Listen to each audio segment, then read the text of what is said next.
बिस्मिल्लाहिर्रहमानिर्रहीम। आज inside out में हमारे साथ मेहमान हैं साबिक़ कप्तान अज़हर अली। इनसे पूछते हैं कि आजकल वो क्या उनकी मसरूफियात हैं, क्या उनके फ्यूचर प्लान्स हैं। ये अज़हर, सबसे पहले वक्त देने का शुक्रिया।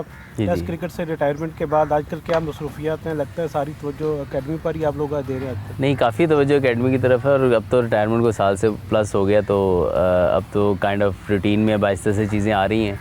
बस फैमिली के साथ टाइम जितना स्पेंड कर सकते हैं, उसके अलावा एकेडमी है और उसके अलावा जो भी असाइनमेंट आती है टीवी पर या कोई और, तो वो करते हैं बस।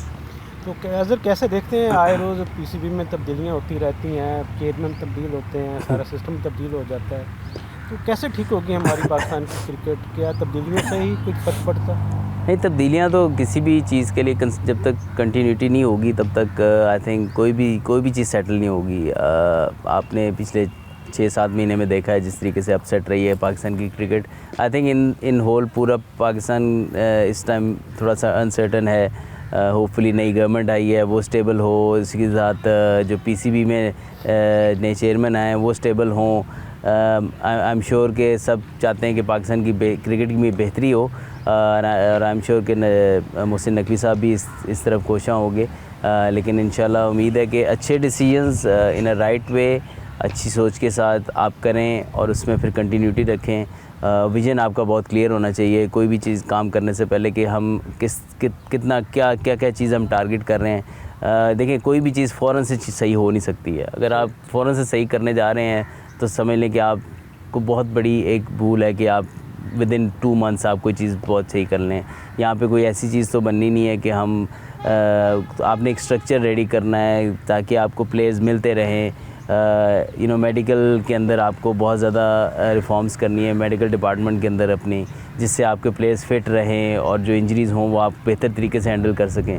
उसके अलावा डोमेस्टिक के अंदर आपकी ऐसा स्ट्रक्चर होना चाहिए कि प्लेयर्स की डेवलपमेंट बेहतर तरीके से हो सके। ये तो बहुत बड़ा लंबा जो है वो आप इस एक छोटे से इंटरव्यू में तो नहीं कर सकते, लेकिन आपको ऐसा स्ट्रक्चर डेवलप करना है कि around the clock, around the year आपके प्लेयर्स जो हैं वो डेवलप हो रहे हों, उनकी कोचिंग हो रही हो, उनकी फ़िटनेस, उनकी मेंटल हेल्थ के ऊपर, हर चीज़ के ऊपर काम करो। फिटनेस की बात की है तो आपके दौर में जो टेस्ट होते थे फिटनेस का मेयार काफ़ी बेहतर था।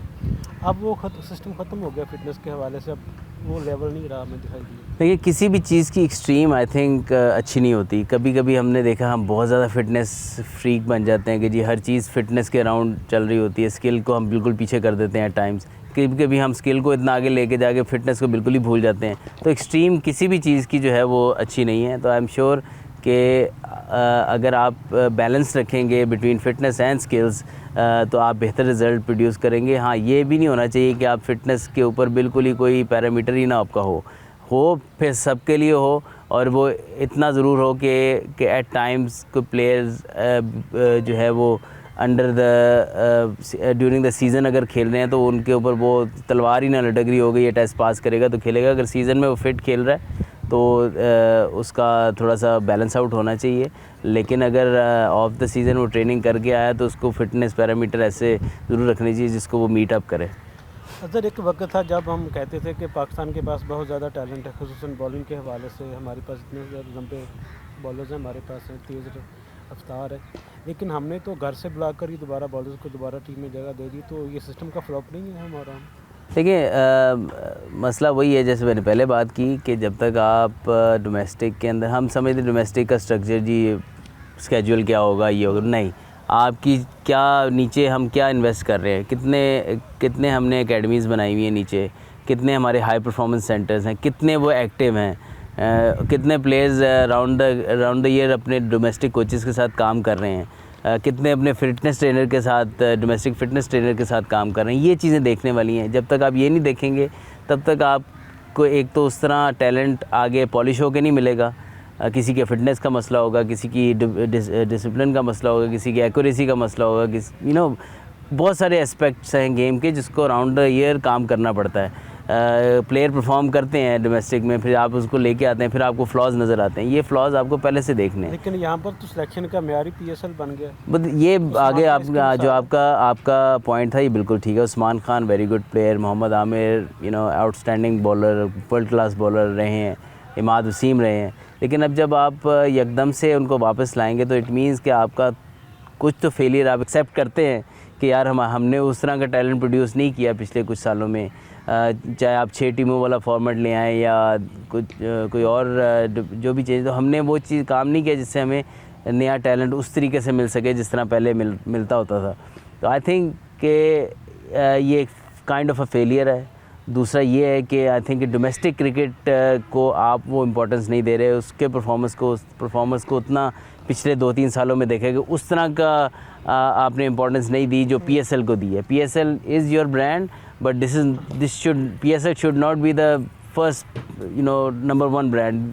Domestic cricket is the main feeder to the international cricket. PSL yes T20 cricket में आप उसका हेल्प होती है, लेकिन आप ये कहें कि आप हर फॉर्मेट का प्लेयर वहाँ से निकाल लेंगे या इवन T20 का प्लेयर सिर्फ PSL से आप ले रहे हैं, तो इट मीन्स कि आपका डोमेस्टिक का फेलियर कहीं ना कहीं हो रहा है। सर अब तो तजर्बा किया जा रहा है, रेड बॉल और वाइट बॉल के अलग अलग कोचेज़ का भी गैर मुल्की को लाया जा रहा है, इससे कोई बेहतरी देखते हैं या कोई मुल्की कोचेज़ ही बेहतर है हमारे लिए? देखें, अच्छा कोच होता है, चाहे वो पाकिस्तानी हो चाहे वो बाहर का हो।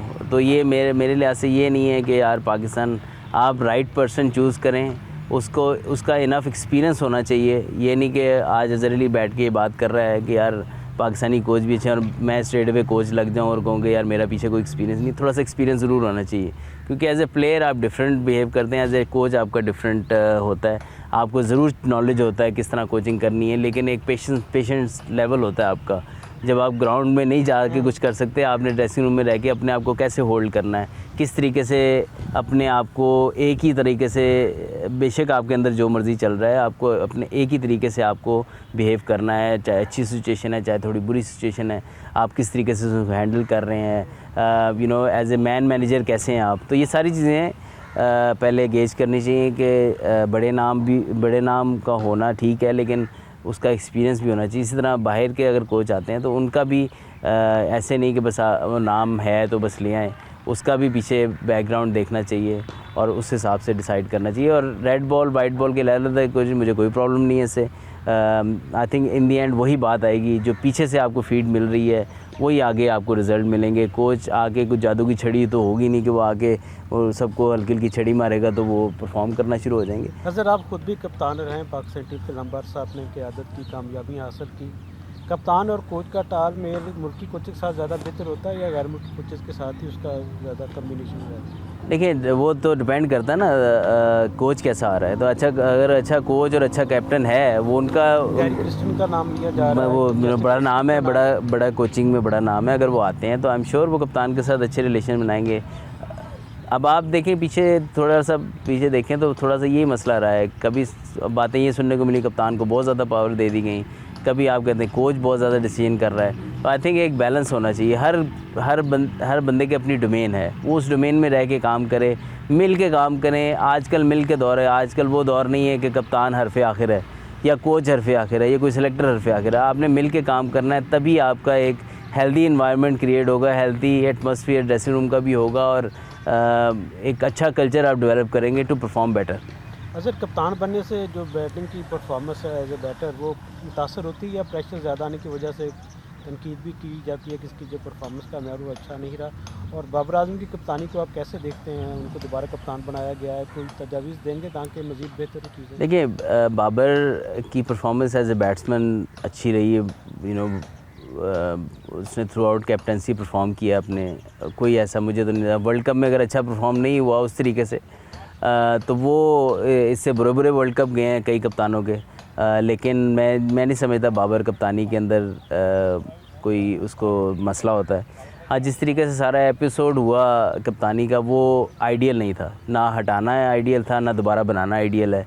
अब उम्मीद करता हूँ कि टीम इसको बेहतर तरीके से ले और जो मुझे ख़दशात हैं कि खुदा न खास्ता इनके अंदर कहीं ना कहीं दिल में कोई बात ना रह जाए, वो ना हो, जो कि अक्सर हो जाती है इस तरह की सिचुएशन में। तो वो ना हो तो बेहतर है पाकिस्तान टीम के लिए, वरना जिस तरह की सिचुएशन हुई है इसका बहुत खदशा है मुझे। ग्रुपिंग होती है टीम में? देखिए, हमारे टाइम पे अल्लाह का शुक्र है कप्तान चेंज हुए जो भी हुआ, लेकिन अल्हम्दुलिल्लाह ऐसी कभी चीज़ फील नहीं की। At times white ball cricket में नज़र आती थी चीज़ें, लेकिन रेड बॉल क्रिकेट में हमेशा कभी भी ऐसी चीज़ नज़र नहीं आई। ग्रुपिंग नहीं, लेकिन आपको ख्वाहिशात नज़र आती थी कि यार कप्तान बनना चाहते हैं प्लेयर्स।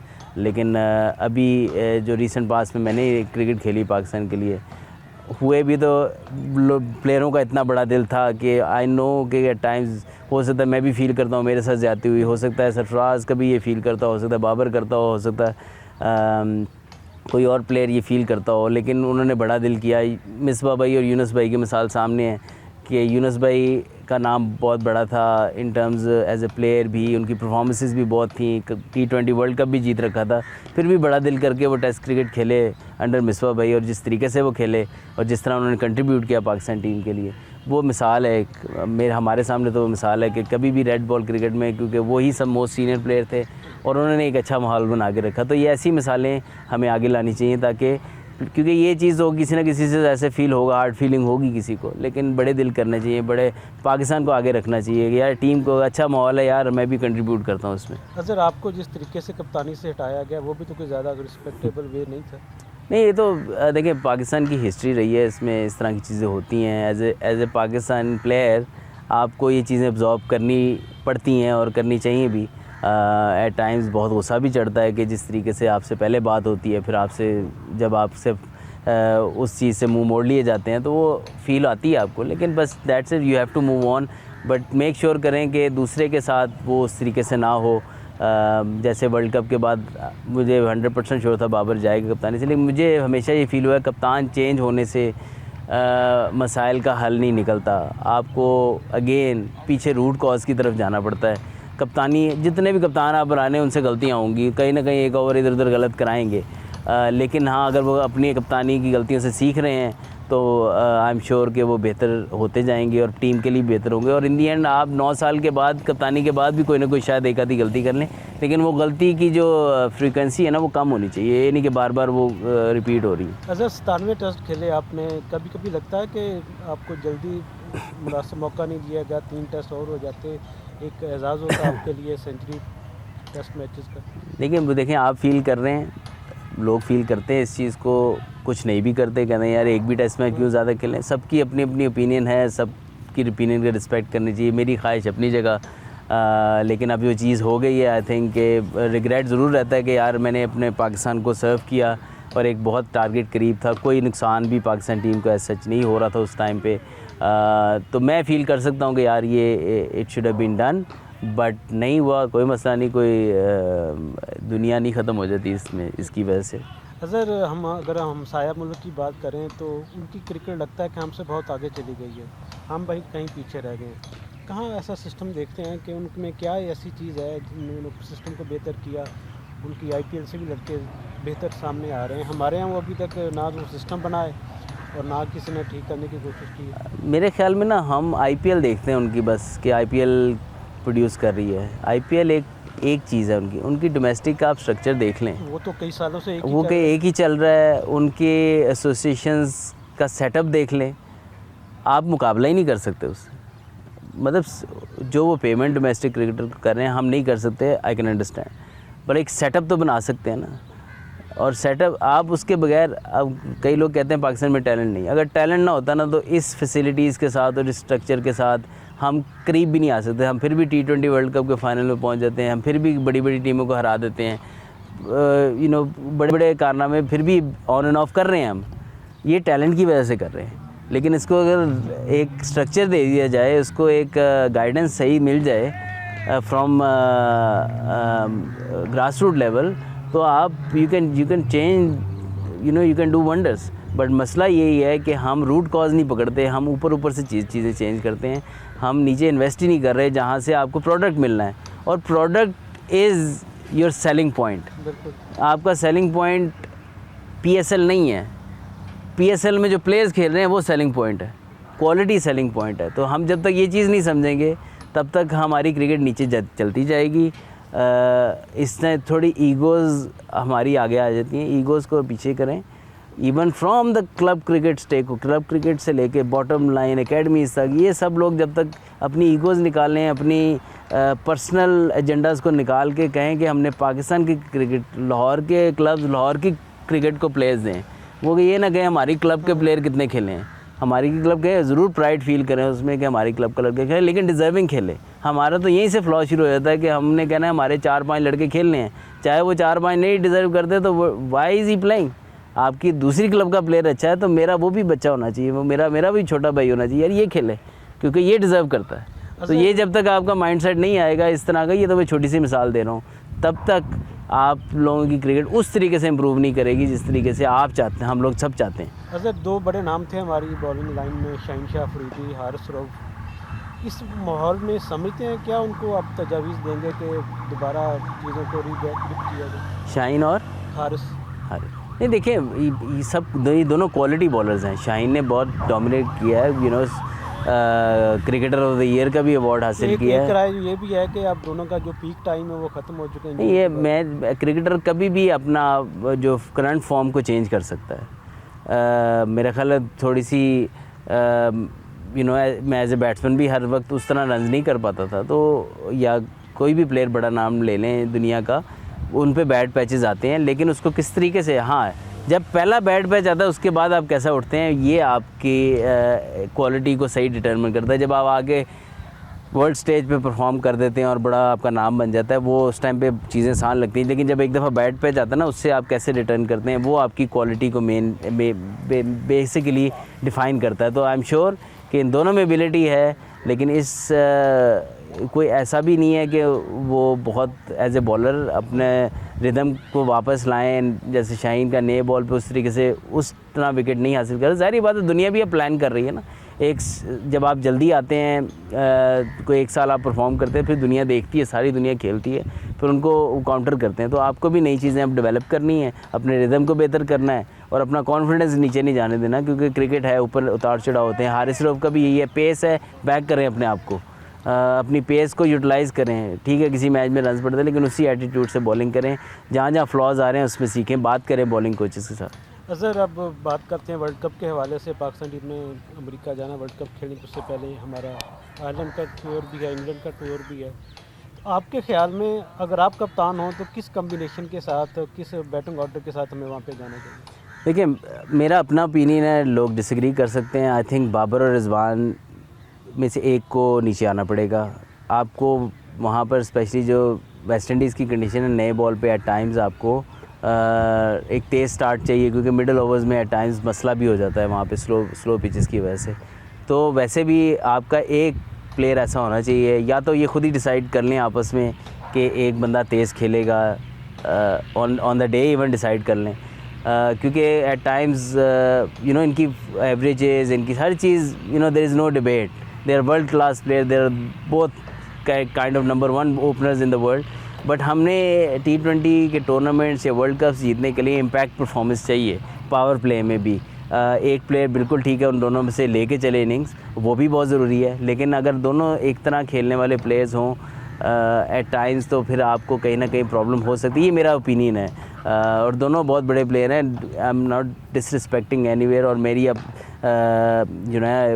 ओपिनियन यही है कि दोनों की class I fully respect there, बड़ी ज़बरदस्त एवरेजेस हैं। T20 में इतनी कंसिस्टेंसी शायद किसी प्लेयर की नहीं है, लेकिन एट टाइम्स आपको इम्पैक्टफुल परफॉर्मेंसेस चाहिए होती हैं।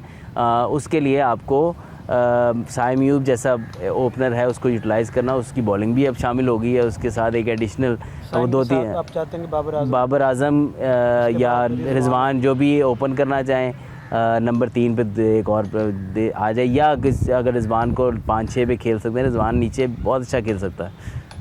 तो बाकी ये जो उस्मान खान है साहबज़ादा, ये देखें अभी Usman Khan is a wonderful player, लेकिन अभी उन्होंने फ्रेंचाइज क्रिकेट में परफॉर्म किया। जैसे ही मैं समझता हूँ न्यूजीलैंड की सीरीज़ भी आपको इतनी आपको जज करने में इजी नहीं होगी, शायद आपको मिसलीड कर जाए ये सीरीज़ आगे अगले आने वाले वर्ल्ड कप के लिए। तो मेरे ख्याल में ये सीरीज़ एडवांटेज भी है और डिसएडवांटेज भी हो सकता है इस सीरीज़ का।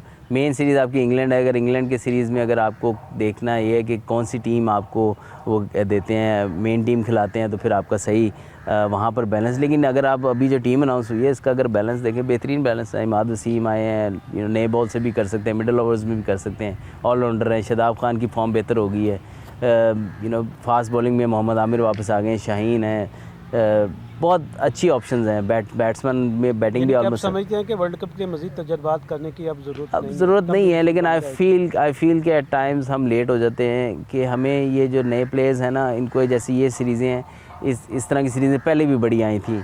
अगर हम उसको यूटिलाइज़ किया होता तो हमारा बैकअप आज मौजूद होता। इसमें आई थिंक कहीं ना कहीं बाबर को मैं इसलिए वर्ल्ड कप के दौरान भी कहता था कि हम हॉलैंड के ख़िलाफ़ से लेके हर में भी हम अपनी मेन टीम मैक्सिमम खिलाई जाते थे, तो हमें कहीं ना कहीं ऐसी सीरीज़ में सेक्रीफाइस, हार जाएं बेशक, अफ़गानिस्तान की सीरीज़ आती हार जाएं बेशक, लेकिन आप अपने नई टीम खिलाएं। शारजा में एक दफ़ा भेजी थी इन्होंने नई टीम PSL के बाद, मुझे बहुत खुशी हुई थी। ठीक है वो 2-1 से हार गए थे, लेकिन वो उस कंडीशन में पाकिस्तान की मेन टीम भी हार सकती जितनी वो टर्निंग पिचेस थी। तो आई फील कि ऐसे सिचुएशंस में नए प्लेयर्स डालने चाहिए, ताकि अब ये न्यूजीलैंड करते हैं ना, न्यूजीलैंड ऑस्ट्रेलिया सारे करते हैं, नई नई टीमें भेज देते हैं, हार के आए थे कोई मसला नहीं, उनमें 1-2 प्लेयर उनको मिल जाते हैं, वो जहाँ जहाँ उनको प्रॉब्लम आ रही होती है वो इंडक्ट करी जाते हैं अपनी मेन टीम में।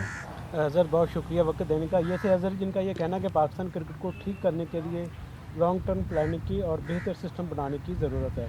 आपको हमारा ये प्रोग्राम कैसा लगा अपनी राय से ज़रूर आगाह कीजिएगा। उस वक्त तक इजाज़त दें। अल्लाह हाफ़िज़।